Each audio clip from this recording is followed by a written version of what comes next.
So for the last few weeks, we've kind of touched on the basics and the fundamental premise that we started with. Just and remember, it's just an entryway. It's just like the front door that we go through. There's a power in the universe that responds to us exactly according to our belief. And anything or any way, any technique that we can use that produces a change in our belief produces a corresponding change in the circumstances or conditions of our lives. Now, as I mentioned, if you look across different religions and different philosophies, this concept appears in different ways in different places. You know, in Old Testament theology, it says, "As you think and believe in your heart, so are you." In New Testament theology, it might be, "Pray believing in your heart that it is so, and it shall be so." In Buddhism, we find a concept that says everything you experience is a result of what you have thought. And as I mentioned, there's two parts to that. One is everything we experience is a result of our thought. Even the physical sensations are processed by thought. But also there's the idea of, in that teaching of karma, of everything kind of goes out and comes back. Florence Scovel Shinn described it more simply as life is a game of boomerangs. What you toss out, what you get back. Stoic philosophers talked about what the mind can conceive and believe the mind can achieve. In more modern terms, Dr. Holmes said, change your thinking, change your life. Norman Vincent Peale had the power of positive thinking. Okay? Many self-help psychology books, Think and Grow Rich by Napoleon Hill, The Magic of Believing by Claude M. Bristol. Many of these books all kind of dwell on the same topic. Within recent history, the movie The Secret was very, very popular, and that was based on writings of an early 1900s writer. I think it was Wallace Wattles, might have been his name. The point is that this concept that there is this power in the universe that responds to us according to our belief, it exists everywhere because it's a universal principle. It's like gravity. You know, gravity exists everywhere. And people have stumbled across it in many different ways. They have observed it. Remember, we talked about our scientific knowledge is advanced. We start with a theory. You know, this is something that we think may be so. We then perform observations. What objective facts and data do we have that tells us that our theory might be true? And we design experiments, and we conduct experiments to gather more objective facts and data. This is true in other walks of life. You know, we kind of think that there's a way that something works, and then we look around and we think, oh, well, there's evidence that it works like that. And we try to figure out how to work with it. So what has happened, and what we're going to talk about today, we're going to talk about desire, intention, and will. What has happened is that if people have kind of come into a way of getting this power to respond to them, or maybe a better phrase or a better choice of words is a way of consciously cooperating with it, even if they feel like they're directing it or commanding it or ordering it. If they have stumbled across a way that worked for them, they then decided that that was the way, the only way, you know, that it worked. And they went off to try to teach people that particular way. And the issue there is that just because they stumbled across one way that works and works for them doesn't mean that that's the way for everybody. And it doesn't necessarily mean that their understanding of the way that it works is a true and correct understanding. It just means that it worked for them, and if they repeat what they did when it works again. So they say, well, this is the way it works, and this is how I'm going to work with it. And in the course of doing that, many different kind of confusing ideas, or, you know, distracting ideas perhaps have crept into the different teachings. And what we want to do, what we strive to do, is to cut through all of the opinions about what this thing is and how this thing works. And we want to try to find out for us, for our own selves, what is the most effective, what is the most efficient way for me to cooperate with this power, for me to work with it, for me to allow it to work for me, to work through me, and to work as me. So, I'll just, give you an example.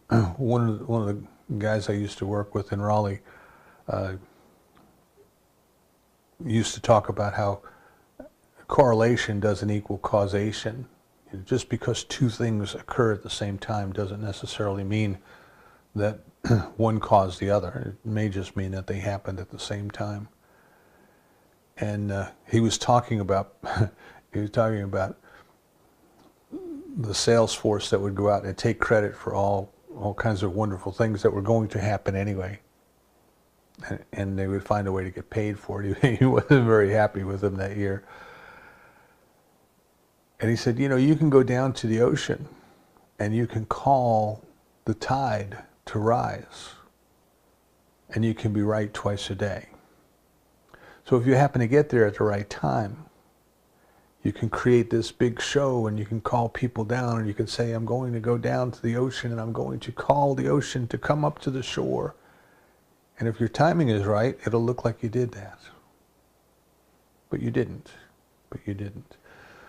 So what has happened is that I think in the course of human experience, that human beings of many times in many places have found different ways that lets them understand that there's something happening.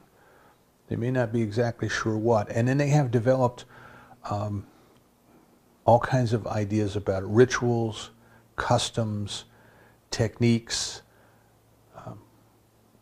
all these things. And the self-help psychology books back in the 70s were just, the bookshelves were just full of different books, different techniques. Like I mentioned, Think and Grow Rich was very popular. That was probably written in the 30s or the 20s. And then Claude Bristol's The Magic of Believing. So some of these techniques, if you think of them in terms of a religious viewpoint, people would understand that when they pray, at times prayers are answered. And they develop a theory about how that works and why that works. And much of the theory has to do with convincing this power called God to change its mind, or to become aware of something that it wasn't aware of. And you have to stop right there and say, here we have this power that is omniscience. How could it not have been aware? Here we have this power that is omniscience, that is omnipresence. How did it allow this thing to happen?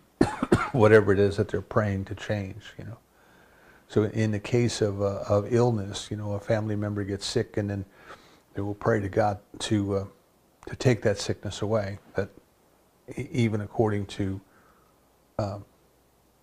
their own belief, God somehow sent it to this person.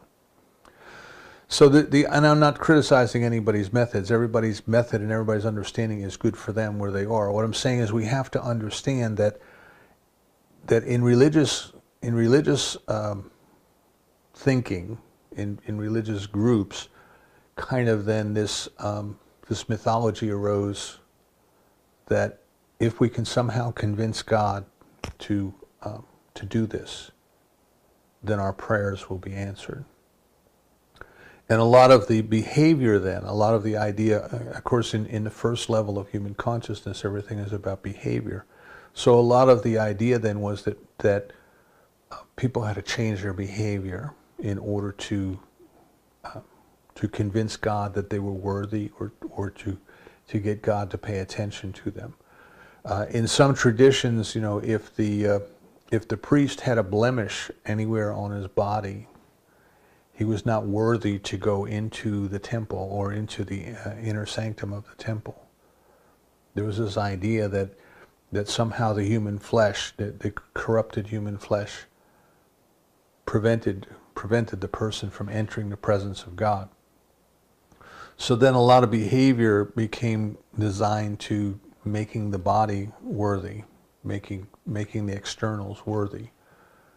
So if we're good enough, then God might listen to us. Or if we pray hard enough, God might listen to us. If we repeat our prayers over and over and over again, God might listen to us. There might be quote unquote holy people who seem to be able to get better results from their prayers than just the ordinary people. And folks would go to those people and say, would you do me a favor? Would you try to ask God to do this for me? And then that person would pray, and there would be a result. And then the thought was, well, this person has a better connection to God than I have, so I will just go to them. There might also be the thought, well, gee, that holy person lives in a cave and they eat a pure vegetarian diet, and they don't use any mechanical things. So if I go live in a cave and if I eat a pure vegetarian diet and I don't use mechanical things, then God will listen to me as well.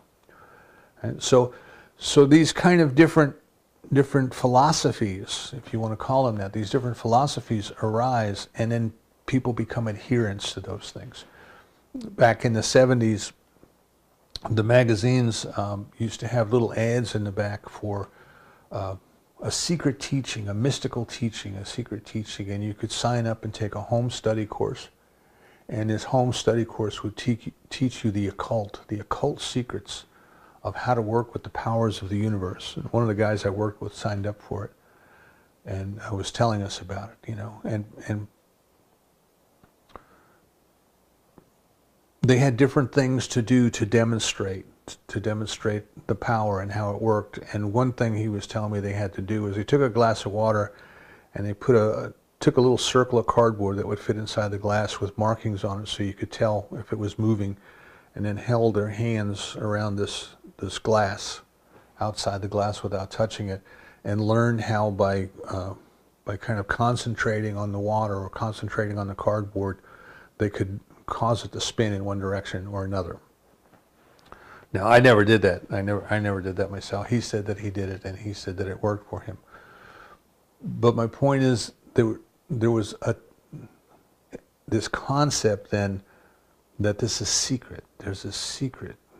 It's something that it's too powerful for the ordinary people to know, and we need to keep this a secret. But if you put $20 a month into an envelope and send it to us, you too can know the secret. This idea of secrecy, that I might just need to explain that a little bit. This idea of secrecy kind of permeates many of these teachings, and there's two reasons for it. So Joel Goldsmith says, do your spiritual work in private, in secret. Don't go around telling everybody what you're trying to do, because it's not for public consumption. That silence is kind of a prime requirement. So we do our spiritual work internally, and we don't go out and tell everybody about it. Because what happens is we start to dilute the power. We start to think that we're doing it. Look, this is what I did. It can become kind of egotistical. So we do our work. In New Testament says, go in your prayer closet and pray in secret. So there's this idea of secrecy in terms of not trying to tell people what you're doing, especially before you completely understand and you can completely believe.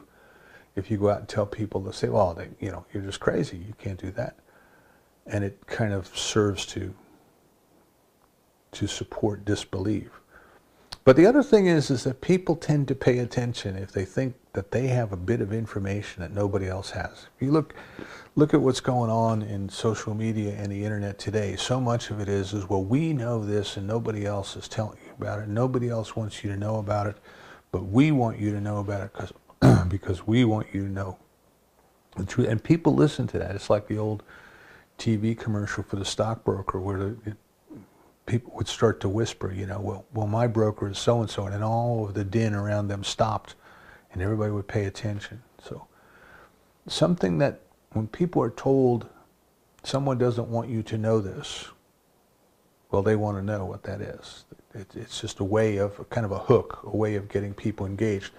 So back in the early part of the 1900s, maybe the 20s and the 30s, you'll see a lot of books that have secret in their title. The secret law of this, the secret law of that, the secret of this, the secret of the other thing. And people would read books like that. They would buy books like that, and they would read books like that, and they would think, oh, well, I am into something. I know something that nobody else knows. So it was kind of a way of drawing people in. As soon as you tell them it's a secret, other people don't want you to know it. It's too powerful for ordinary people to handle.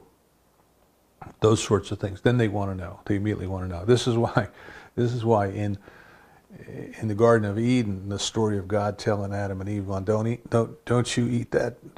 Don't that one thing right there. No, you can't do that. It was kind of almost satire, by God telling them not to do it. They would certainly do it. They would most certainly do it. Which puts a kind of a different meaning to the story from the one that we traditionally get. So my point is, as these different groups and teachers and people went out and started to formulate their opinions, there's a lot of things came up about what is desire and the importance of desire, and how does desire work, the importance of intentions and what are intentions, and the importance of willpower. And building off of the last 4 weeks where we started out very sanely and very simply saying there's a power in the universe that responds to us according to our belief, and we want to learn how to work with that.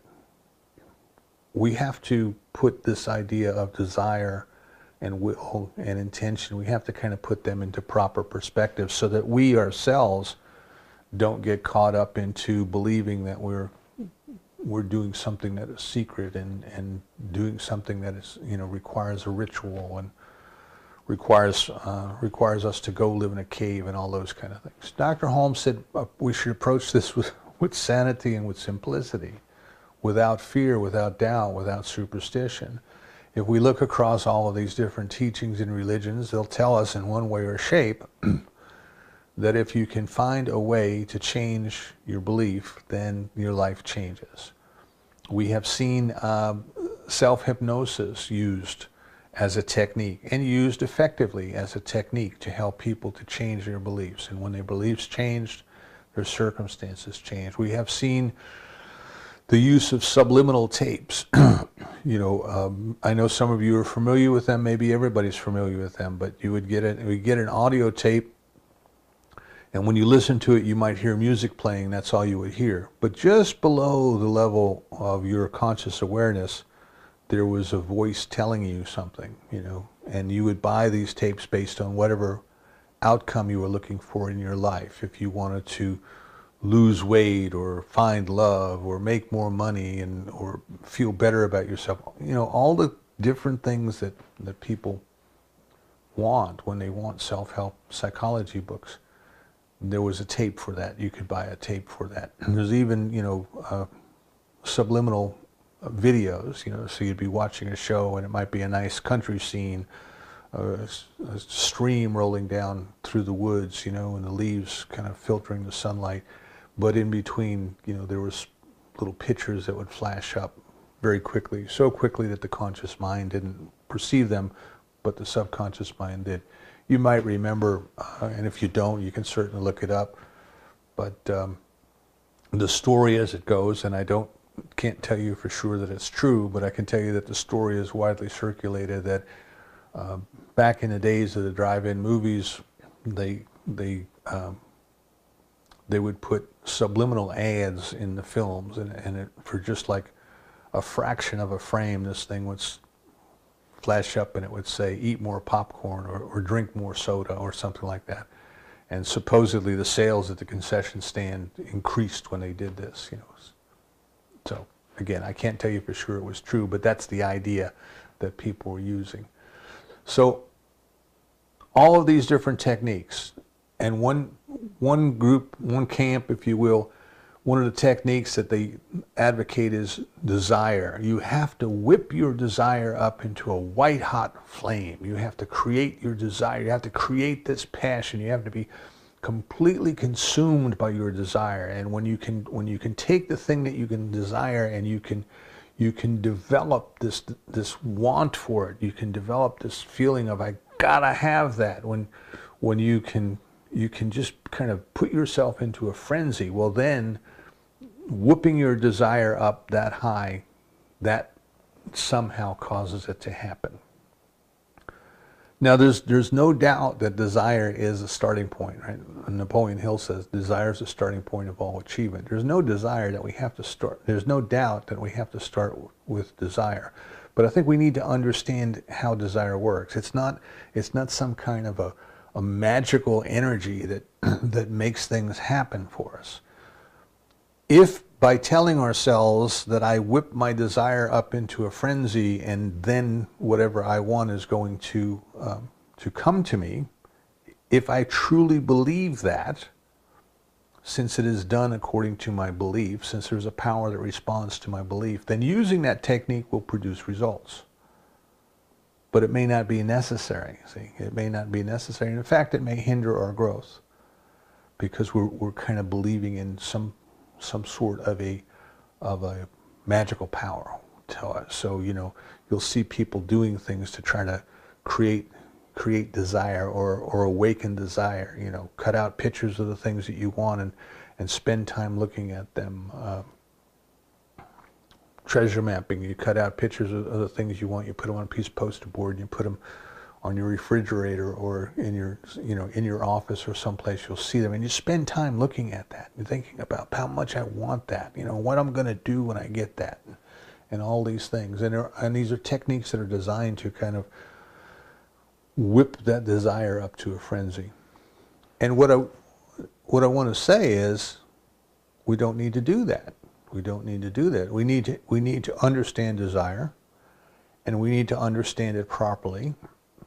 And we don't need to put a lot of energy into trying to get ourselves, kind of all worked up about it. So, if we think of desire, in human terms, desire is kind of a want. Sometimes it's even just an appetite. We desire to eat. We're hungry. We desire to drink. We're thirsty. So it's an appetite. Interestingly, later in the month when we get into love, sometimes we use love to describe appetite. I love hamburgers. I just love them. I love butter pecan ice cream and chocolate syrup. Oh my God, I love it. And of course, we don't love it. We like it. We want it. We have an appetite for it. So, in the spiritual realm, we want to kind of look at it and say, well, what does God desire? What is this thing called God? What does God desire? Remember, the whole purpose for spiritual growth is to eliminate any ideas of separation, any barriers of separation between us and our Creator, the Divine. So this process then that we use, this technique that we use, we call treatment, of changing our beliefs or setting a law in motion to change our beliefs. It is really for the purpose of allowing us to experience a greater awareness, a greater conscious realization of the presence of God, is the way Dr. Holmes put it. That's what we're really about. It may not seem that way, but that's what we're really about. Because it may seem like, well, we want this or we want that or we want the other thing. And we're going to use this technique to produce changes in our lives in order to have that. But what we're really doing is we are really finding a way to get ourselves closer to the experience of God. So what does God want? What does God need? And we would have to say that God doesn't need anything. It is everything. It has everything. It is all wisdom. It is all power. It is all presence. So it needs nothing. So it doesn't want in the terms that you and I understand want. You know. So why then does it create? And the best that we can figure is that the divine creates for the joy of experiencing its creation. So everything it does then is for the experience of joy. Everything it does is for expressing its own life and enjoying that expression of its own life. And maybe the best or the closest we can come in using a human example is in engaging in some type of creative self-expression, playing a musical instrument, singing a song, drawing a picture, painting a painting, performing on a stage. Something that just we do simply because of the joy of doing it. I think we all have something like that. And think about that joy. So now when we desire something, when we start to think in terms of desire, one thing that helps in order, you know, I don't need to whip this up into a frenzy. I don't have to get all excited about it. I don't have to run around shouting about it. Is what joy does this thing that I'm contemplating, what joy does it bring into this world? What joy does it let come through me uniquely? See, we're aligning our desires with the divine. Some teachers say, you know, don't speak to God in a language God can't understand. So when we go to God and say, God, I lack and I need, and the divine doesn't understand lack or need, we're kind of wasting our breath, right? Can we speak in terms of joy? Can we look at all of these different activities, all of these different things that we would like to have, and can we kind of look at them and say, how do they bring a greater expression of love or joy or truth or beauty into this world? What is this gift? What is this gift that divine love has created, this awareness within me of this gift that wants to be given? And can I open myself up to be the channel for that? So Dr. Holmes tells us that you know, the divine doesn't so much will things to happen as it announces that they are happening, that they are now. Right? And we want to start to think then in terms of desires. We want to get our ego and our intellect out of the way.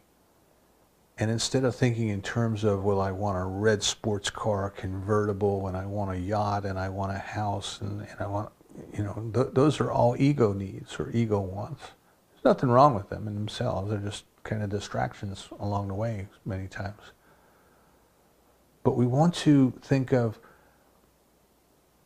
what does that thing represent? What is the symbolism there? What does it represent? So I'll give you an example. We were doing we had a man come to the Durham church one time, and he was doing a workshop, and he had been a veterinarian, and he sold his practice. He retired, kind of, I guess, around his 50s, and he bought an RV, and he was driving around the country, and he was doing radio interviews at the radio stations as he went around the country. He was writing magazine articles. He was expressing himself through his creative work. And he said he really wanted an RV, and the brand name was a Born Free. And he got something else, and he just wasn't happy with it. And he wanted to take this one back and trade it in and get the one that he really wanted in the first place. And during one of the breaks, I went up and I said, what does the Born Free stand or represent to you? You know, if you thought of it as a symbol for something, what is it a symbol of? And of course, the song, you know, Matt Monroe singing Born Free comes up. Maybe it was Jack Jones, Born Free comes up.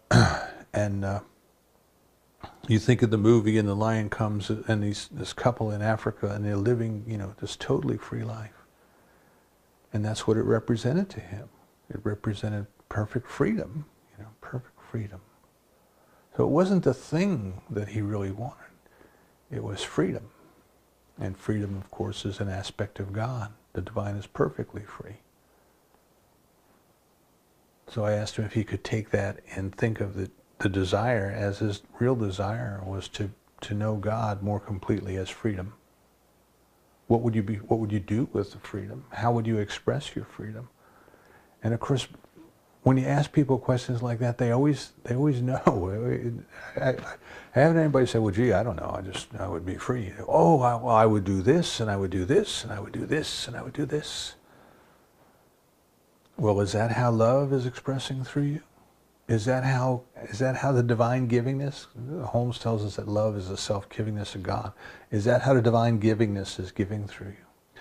So instead of thinking of desire as some kind of a magical force that we've got to screw up, the thermostat, and we've got to raise it to a fever pitch, and we've got to just be completely consumed by it, can we come to think of desire as different things that divine love has made us aware of, the possibilities of things that could come through us, that we could give, that we could be the instrument of joy.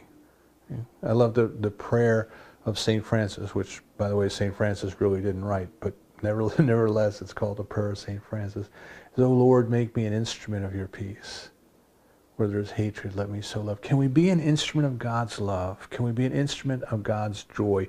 And can we go back and look at our desires and try to put them in that context, right? So we've been taught many times in many different ways that desire is a bad thing. You shouldn't have desires. You should eliminate all desires. And that is true.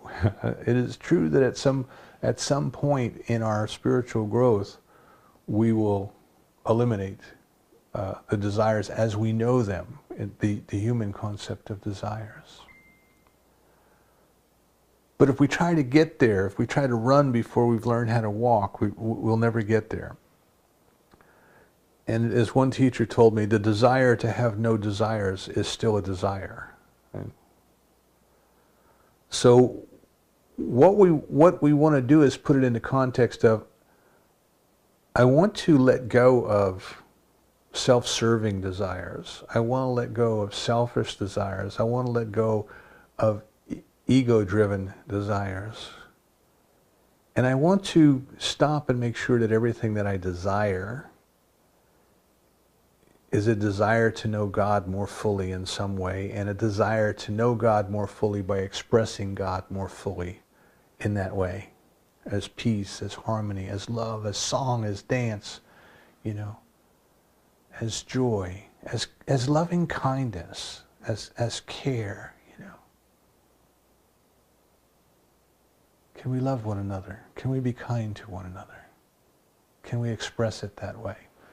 So desire then is not a mystical, magical power that we screw up. Desire, think of desire, of the sire, of the Father. Desire is there's something that it wants to happen here. There's something that wants to happen through me here.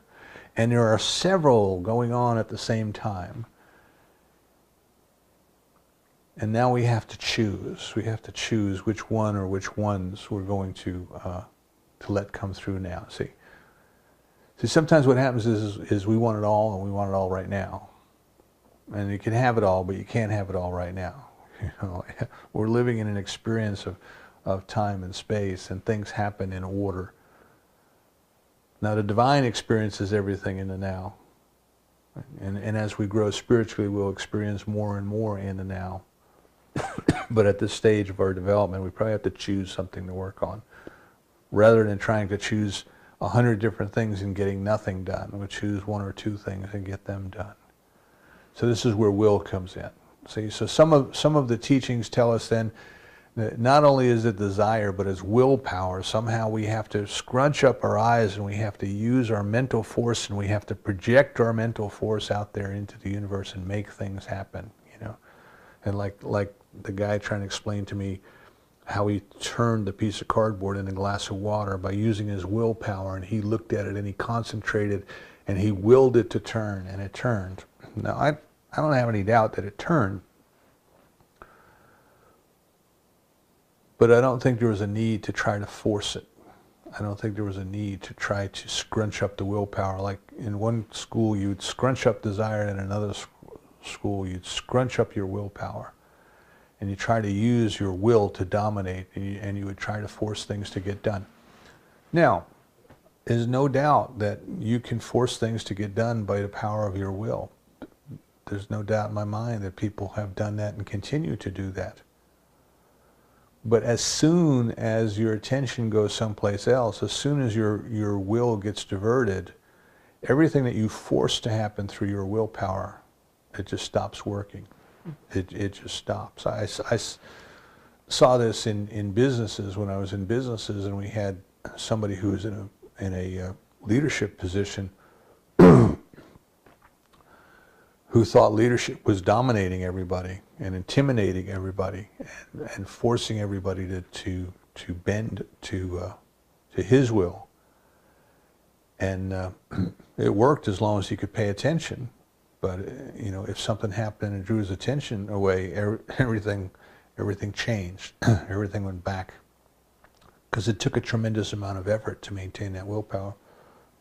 He got sick one time and he was out of work for months, and everything stopped working the way he wanted it to work because he wasn't there to force it. So we're not trying to force anything. We want to understand that we're not trying to force anything. The purpose of will is to decide. The purpose of will is to choose. That's its only purpose. That's its only purpose in our teaching and what we're talking about here. I'm not trying to force things to happen. I'm not trying to make things happen.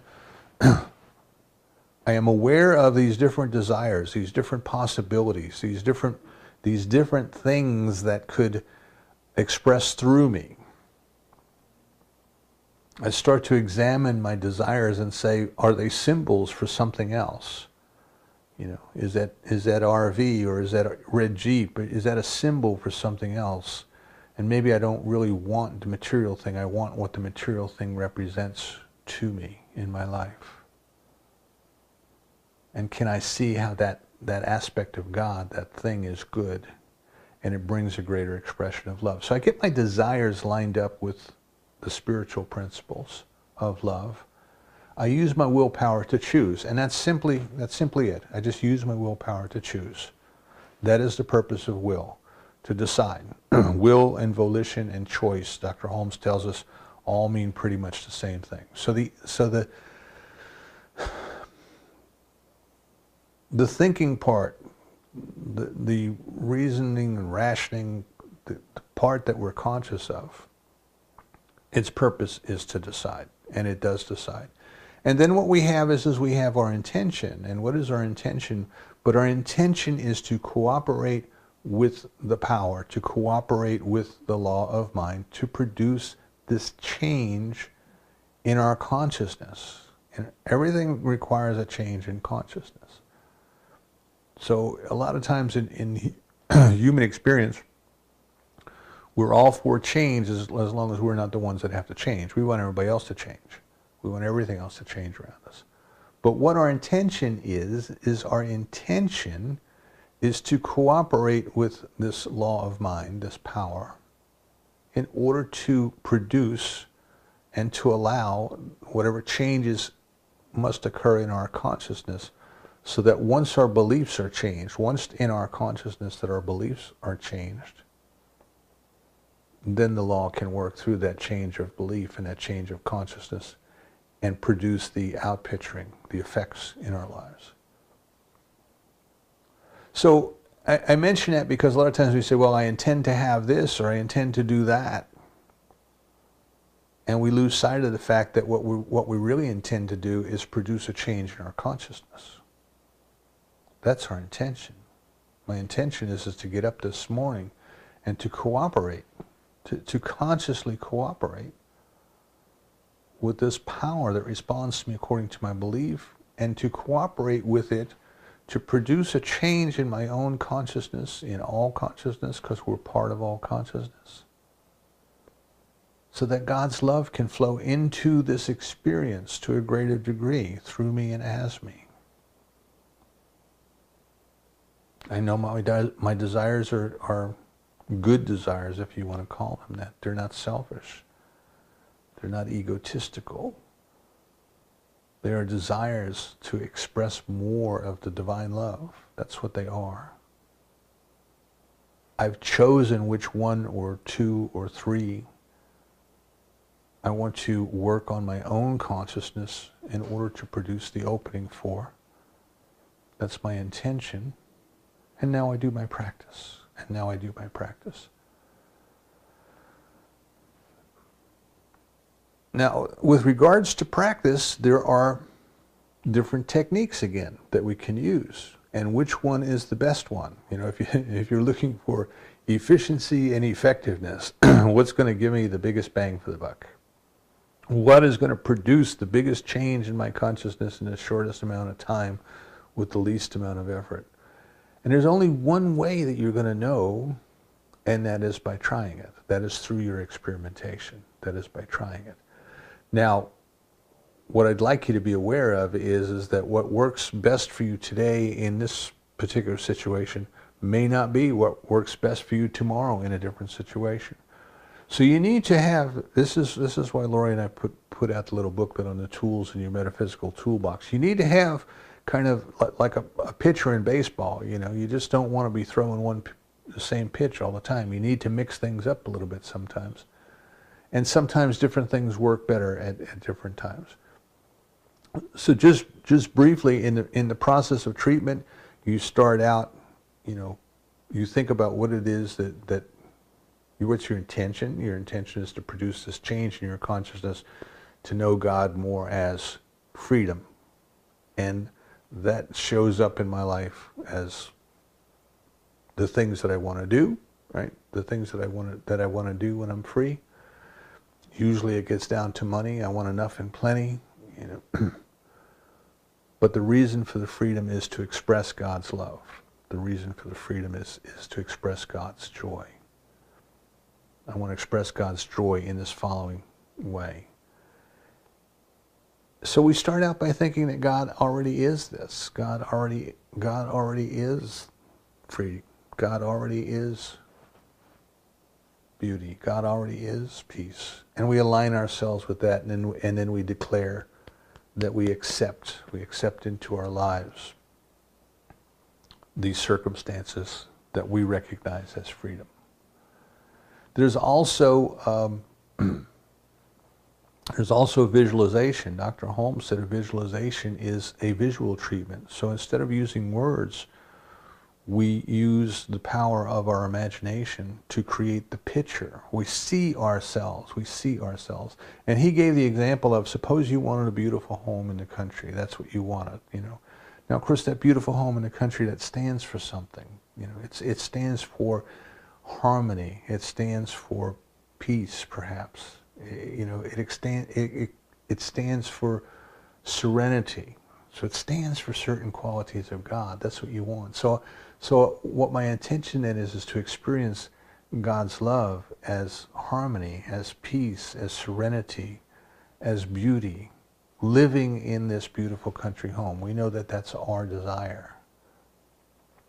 Our intention then is to cooperate with the law. And what we do is we sit down and in our mind's eye we create the picture. He says, start at the gate. You know, you get this home and it's got this cute little picket fence, this white picket fence that runs around it. And you swing open the gate and you're walking down this little cobblestone path, you know, little paving stones. Maybe they're set in red lava rocks or set in mulch. And you're looking around you and you can see the beautiful lawn and you can see the flower beds. You look at the house and you can see the hedges and you can see the steps and you can see the beautiful color of the house and you can see the shutters and that's a visual treatment. That's visualization. He says, when you have perfectly seen yourself in that picture, when you perfectly have seen yourself in that picture, you have done your treatment. You have done your visual treatment. What is this doing? This is all for the purpose of helping you to change your belief. You set in motion the law. you set in motion the power that changes your belief, and then the demonstration comes. And the last technique I'll touch on briefly today is the use of affirmations. Now, affirmations are another technique that have been taught, and sometimes they take on the aura of some type of a magical, mystical force. I'm going to tell you a very simple way that I use them, and I think a very simple way that we can all use them. And what they're doing is an affirmation is a statement of something that we believe to be true, but we're not quite sure we believe it to be true. If that makes sense to you, you know. So if we totally believed it would be true, we wouldn't need to affirm it. Which some people will say, well, then therefore you shouldn't use affirmations because you're admitting you don't believe it, right? So we have to cut through all of these kind of different advice that we get and say, well, no, you know, I know that I don't believe it because it's not here, and what I'm working to do is to change my belief. So an affirmation is a statement of something that we know to be true, but we don't quite believe it to be true yet. And what it does is it shakes up within our subconscious. Right? So if you go back and you look at the Old Testament, it says, you think and believe in your heart. And in the New Testament, it says, pray believing in your heart. And you have to say, well, you know, what does the heart represent? And the best we can come up with, or the best way we can explain it, is your subconscious mind. It's that part of your mind that is intelligent, that knows, but you don't know what it's doing. You know, it's kind of like that part of the iceberg that's under the water. So what you're trying to do here is we recognize that there are things that are believed in our subconscious that our conscious mind is not aware of, and somehow we need to reach them. We need to get to them and affect them. So the purpose of affirmations then is every time we say this to ourselves. So the example that I use in the book is one of Louise Hay's affirmations was I'm an abundant child of an opulent universe, or something of that effect. And every time you say that, that part of you that doesn't quite agree with it kind of shudders a little bit. So what you do is you take a piece of paper, blank piece of paper, across the top you write your affirmation. You do this, of course, when you have privacy, and you can do this, and you read it out loud. And then you write down the first thing that comes into your mind. You don't analyze it, you don't judge it, you don't weigh it, you just write it down. And then you read the affirmation out loud again, and you write down. And you read the affirmation out loud again, and you write it down. You keep doing this until you run out of things to write down. And then as you start to read back what you wrote down, something will just jump out that has absolutely nothing to do with what you were affirming. And that's kind of a block. That's kind of something where you're stuck. And then you make a new affirmation about that. So the example that I was using was on prosperity, and it was, I am an opulent child of abundant universe. And I started to write things down and say, oh, who are you trying to kid? You know, all these different negative things would come up. And then all of a sudden, what I wrote down on the page was, oh Lord, I am not worthy to receive you. And then I started to write more and more things, and then eventually my responses became positive. Oh, well, maybe it is true. Well, yeah, I guess it's true, but maybe I'm not experiencing that. And then eventually my responses became positive. So this, oh Lord, I am not worthy to receive you, was kind of a stuck point for me. That's something that I had learned in the religion of my youth. And there was this idea of worthiness that was blocking prosperity. So I just wrote a new affirmation. You know, Lord, I am worthy to receive you. And I worked with that. So what I would hope, what I hope that we would take away from today is that we don't have to feel that we're doing anything esoteric, or we're trying to manipulate a power to produce stuff in our lives, that we need to have some sort of a ritual, or we have to somehow force our willpower or force our desire and do all these different things that you may have been exposed to, you may have read over the years. all we really want to do is we want to look at our desires and say, does this thing that I desire, is it good? Does it harm anyone? Does it take anything away from anyone? How does it give a greater expression to life and to love and truth and beauty? Then we use willpower to choose. Okay, well, the one that I'm going to do first is this. The one I'm going to do second is this. And then we take our intention and we set our intention into the law through our spiritual practice, which might be a practice of treatment, might be a practice of visualization, might be a practice of using affirmations, might be a combination of all the above. And I'm going to do that until I see the result in my lives, until I see the change. And that's all it is. That's all we're trying to do. So I hope today kind of may have taken some of the mystery and the superstition and different things that we've been exposed to over the years and kind of set them aside. It says, I don't do any of that when I want to the room to light up. I just simply go through the light switch. I don't do any of that when I want tap water to fill my glass. I comply with the way that the law works. I open the tap or I flip the light switch and the law does the rest. Right? Align your desires with love. Choose which desires you wish to experience first, have fulfilled first. Set your intentions into the law. And do so in a sane and a calm and an expectant manner. If you threw the light switch and the lights didn't come on, you would be surprised. Right? You don't throw that light switch and say, I hope the light's going to come on. If you throw the light switch and it doesn't come on, you'd be surprised. Approach working with the law of mind the same calm, positive, expecting manner. And so it is.